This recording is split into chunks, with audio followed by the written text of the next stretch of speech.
Ashamaa harka fuunee kabajamtoota fi hordoftoota maatii YouTube chaanaalii Boonee Show nagaan waaqayyoo isiniif haa baay'atu. Akkam jirtu nagaa keessanii ani baay'ee tokko nagaa kooti waaqaaf haa kadhatu. Isinillee bakkuma jirtanitti nagaa keessan fayyaa qabaadhaa isiniin jedha hundumti keessanuu. Tolee viidiyoo biraatiin walitti deebinee jira jechuudha. Osoon gara viidiyoo kiyya guyyaa har'aatti isinin dabarsiniin duratti warroonni chaanaalii kanaaf haaraa taatan chaanaalii kana subscribe gochuudhaan maatii chaanaalii kanaatti dabalamaa nafirraa kiyya.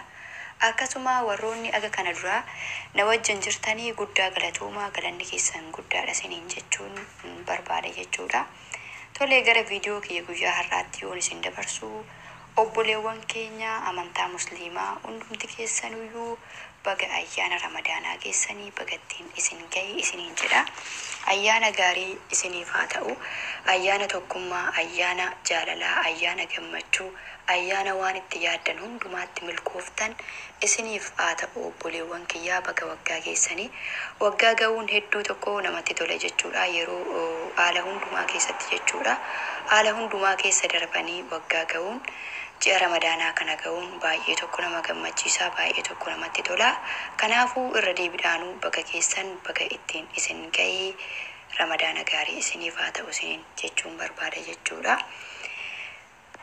Ramadaana rakkataa keessan bira dhaabbattan isiniif haa ta'u isiniin jedha obboleewwan kiyyaa. Akkasumallee obboleewwan keenya biyyoota garaagaraarra jirru jechuudha. Obboleewwan keenya shamarranis ta'e obboleewwan keenya dhiiraa yeroo kanatti jechuudha. Aganallee obboleewwan keenya shamarranitti hojiin baay'atallee malee obboleewwan keenya dhiiraa agana miti jechuudha yeroo ramadaanaa kana. Agana miti gaafan jedhu amma fakkeenyaaf fi obboleewwan keenya shamarranii wantoota garaagaraa hojjanna jechuudha biyyoota arabaa kanatti. Hojiin ni ulfaata yeroo ramadaanaa kana jechuudha. Maaliifini qulqullinni illee jira, nyaatni garaagaraallee hojjetama jechuudha. Kanaafuu walumaa galatti hojiin xiqqoo hin ulfaata yeroo ramadaanaa kana. Isinillee jechuudha rabbii isin waliin haa ta'u, rabbiin waliin haa ta'u, nu haa gargaaru isiniin jedha obboleewwan kiyya. Innaan akkas jedhu jechuudha. Maali yeroo ramadaanaa malee hojiin hin ulfaatu jechuu danda'u namoonni tokko jechuudha. Garaagarummaa qaba. Yeroo ramadaanas yeroo kaanis jechuudha hojiin inuma jira. Garuu harka irra jiru hojiin haalan kan ulfaatu jechuudha yeroo ramadaanaa kanaa jechuudha. Maaliifini yeroo ramadaanaa kanaa wantoota baay'eetu hojjetama, wantoota garaagaraatu hojjetama. Sidaatiin illee amma fakkeenyaaf fi hedduutu jira jechuudha. Sidaatii gaafan isiniin jedhu mana qofaa asaddaatee dhiisuu osoo hin taane walumaa galatti jechuudha ji'a ramadaanaa kana. Meeshaatti fayyadaman illee gadi guurtee biifee keessaa gadi guurtee qulqulleessitu jira. Isa qulqulleessite kana immoo deebisuutu jira. Manallee qulqulleessitu jira. Meeshaalee garaagaraa jechuudha wantoota ramadaana barbaachisu illee yeroo bitamee dhufutti bakka tokkotti deddeebisuudhaaf akkasumallee ol fiduudhaaf gadi buusuudhaaf baay'ee tokko ulfaata jechuudha yeroo ramadaanaa kana. Akkasumallee yeroo ramadaanaa kana immoo wantoota salphaa miti kan bitamu jechuudha. Wantoota hedduutu bitama. Wanti bitame kun immoo dirqama makiinarraa fuudhamee mana galuus ni qaba. Mana immoo galees immoo tartiiban bakka taa'umsa argachuu qaba jechuudha. Kanaaf yeroo ramadaanaa kanatti walumaa galatti hojiin ni ulfaata. Akkasuma nyaata garaagaraallee fakkeenyaaf fi saambusaan illee ni hojjetama, shorbaan illee ni hojjetama. Nyaanni wantoota garaagaraatu hojjetama, wanta tokko lama miti jechuudha. Garuu yeroo kaanirraa yeroo ramadaanaa kana yeroo kaanirraa adda jedheetan fudhadhaan akka kiyyatti jechuudha. Sababiin isaa hojiin illee hedduu tokko ulfaata. Ganama adda dhaabattee aga galgalaa geessa jechuudha. Aga hirribni sitti gahutti geessa jechuudha.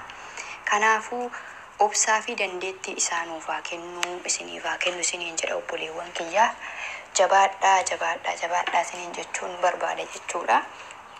Maaliifini innaa kaanis biyya arabaa kanatti jechuudha.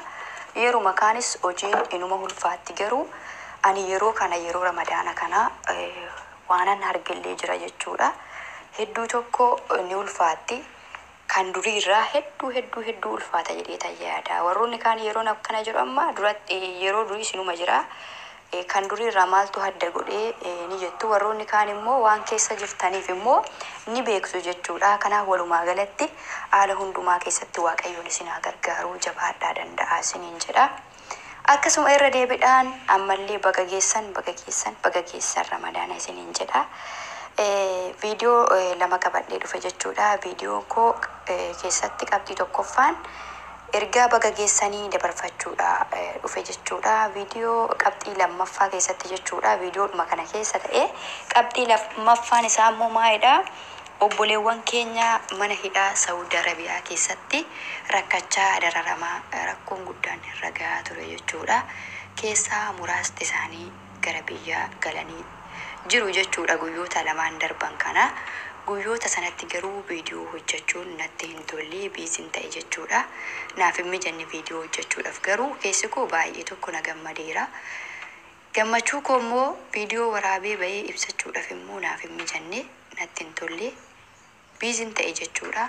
Kanaafuu isinillee baga nagaan gara biyya abbaa keessanitti galtanii baga nagaan galtan isiniin jedha. Dhugaa dubbachuudhaaf baay'ee nama gammachiisa. Biyya hormaatti hidhamuu fi biyya ofiitti hidhamuun garaagarummaa guddaa qaba jechuudha. Gaafa biyya namaatti hidhamtee biyya namaatti dararamtu namni waasii godhu hin jiru jechuudha. Kanaaf beeloftus dheeboftus hidhamtus jechuudha. Biyya keetti illee waan barbaadde yoo taate firri keellee achitti dhufee si gaafata. Fakkeenyaaf akkuma waliin argaa turre mana hidhaa Saudi Arabiyaa keessatti namoonni hedduun jechuudha. Ijoolleen keenya hedduun xiqqaa guddaa jaarsa akkasuma ijoollee shamarranii dabalatee daa'ima xixiqqoo dabalatee waanuma waliin argaa turredha jechuudha. Namoota baay'ee dararamaa ture. Dararaa hedduutu irra gahaa ture jechuudha. Haa ta'uu isaan keessaa immoo yeroo muraasti isaanii galan ana baay'ee tokko na gammachiisee baay'ee tokko gammade jechuudha. Irra deebinuu baga nagaan galtanii biyya abbaa keessaniitti isiniin jedha. Dachee Oromiyaatti baga nagaan galtanii. Kanaaf rakkinni biyya ormaa hedduu ulfaata jechuudha. Biyya ormaa kanatti yoo rakkatte namni waa tokko garagalee si ilaalu hin jiru. Yoo rakkatte namni rakkoo irratti rakkoo si ta'a malee namni rakkoo keetiif furmaata si ta'u tokko iyyuu hin jiru biyya namaa kanatti jechuudha. Hundi keenya iyyuu waanuma beeknuudha, waanuma arginuudha. Arabni garaa namaan laaftu osoo kan garaa laaftu ta'e uummata keenya aga sana mana hidhaa keessatti hin ukkaamsitu jechuudha. Kanaaf walumaa galatti jechuudha. Ani akka kiyyatti baay'ee tokko gammade yeroo isaan dachee Oromiyaatti galanii hedduu tokko na gammachiise. Maaliifini dachee Oromiyaatti biyya abbaa isaaniitti illee galanii yoo rakkatan yoo hidhaman agana jechuudha yaadu yookiin nan gaddisiisu. Sababiin isaa fakkeenya biyya isaaniiti. Biyya ormaa fi biyya kee jechuun iyyuu garaagarummaa guddaa qaba jechuudha. Biyya ormaa biyyuma ormaati jechuudha. Rakkattu beeloftu waan barbaadde taatu duutullee dhabamtullee maaliif jedhanii namni siif falmatu tokko iyyuu hin jiru jechuudha. Fakkeenyaaf biyya keetti yoo rakkattee biyya keetti yoo duute fakkeenyaaf haala gaariidhaan illee awwaalcha argatta jechuudha. Biyya namaa kanatti immoo yoo duute jechuudha dhugaa dubbachuudha fi an akkam jedhee ibsa. Duutullee awwaalcha gaariin argattu biyya namaatti jechuudha. Kanaafuu biyya keetii fi biyya ormaa garaagarummaa guddaa qaba. Kanaafuu oo rakkattillee fakkeenyaaf biyya namaati harka duwwaa galtee biyya keetti illee yoo rakkatte gaariidha jedhee yaada. Biyya namaatti immoo yoo rakkatte rakkachuu miti yoo duute iyyuu namni garagalee waan sin ilaalleef. Kanaafuu baay'ee tokko gammadeen jira. Baga nagaan galtanii isiniin jedha obboleewwan kiyya hundi keessaniyyuu. Kanillee achitti hafee rabbiin nagaan haa galchuu mana hidhaa sana keessaa dukkana sana keessaa baasee kan achitti hafellee hundumaa kan rakkoo keessa jiru Waaqayyoon nagaan baasee gara biyya isaaniitti isaan haa galchuun jedha. Kuni baay'ee tokko nama gammachiisaa, baay'ee tokko namatti tola jechuudha. Namni tokko gaafa biyya isaarraa gara biyya namaa kanatti imalu jechuudha. Rakkoo akkasiitu narra gahaa yookiin nan hidhamaa yookiin baqa nan rakkadha jedheetii miti gaafa ilaalcha akkasiitii miti kan jiru jechuudha.